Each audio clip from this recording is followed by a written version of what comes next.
Let's be clear. Jacob Riis housing, Park Avenue, these are just symbols.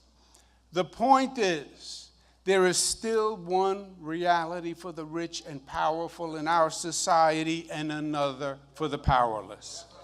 And that is what is wrong and unjust. And Reverend Moore, I'm afraid when we sit with Reverend Clarence Norman Sr., in regards to Clarence Norman Jr., who's with us today. And when we sit with Governor Mario Cuomo, they're going to say that we have not achieved enough progress quickly enough. They're going to say that public housing has been bad for a long, long time.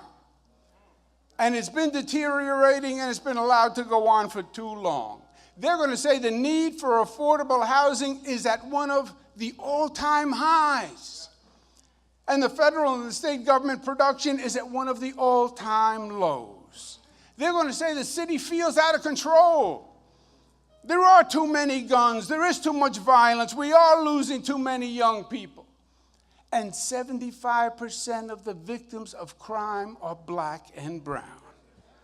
They're going to say there are 2,000 illegal pot shops in the city. 2,000. And they are selling to children. How did we let this happen? The whole city smells like everyone's wearing the same cologne and the same perfume.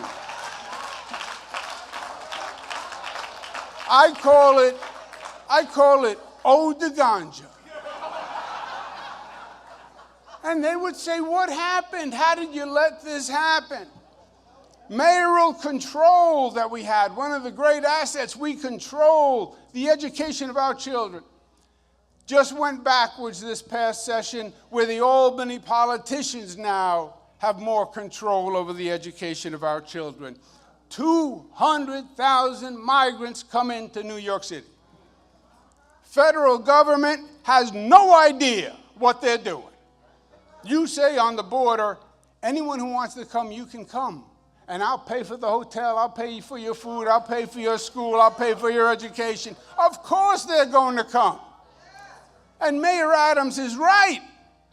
Federal government, state government loaded them all into New York City. Not upstate, not Westchester, not Long Island, all into New York City.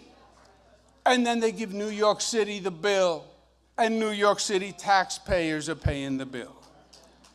I'm afraid that Reverend Clarence Norman and Mario Cuomo would say, for all this talk about we're the progressive capital of the nation and we're a progressive government, that's all that is talk.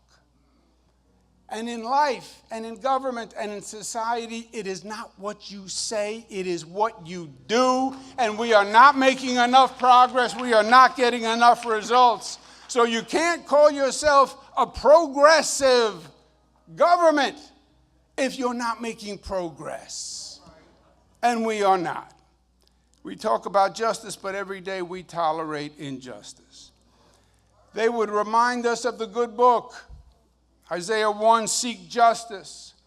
Proverbs 12:17, he who speaks the truth declares righteousness.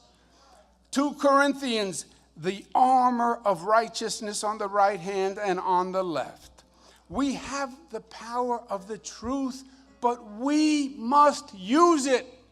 And we must be more aggressive about it.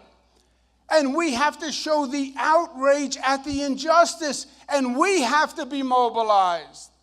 And we have to be louder. And we have to get out there and make the case. These politicians are only going to do what you demand that they do. And if they can take you for granted, they will, and they have. Change doesn't just happen. You have to make change happen. Reverend Dr. Martin Luther King, change does not roll on the wheels of inevitability, but comes through continuous struggle. So, it is time for our outrage and our struggle. Remember Jacob Riis. Remember his book. Remember Jacob Riis Holmes. Remember Reverend Clarence Norman Sr. Remember Governor Mario Cuomo. Remember what they did. Remember what they would say to us today. Remember the danger of complacency. And remember the power of the truth. And change starts with youth.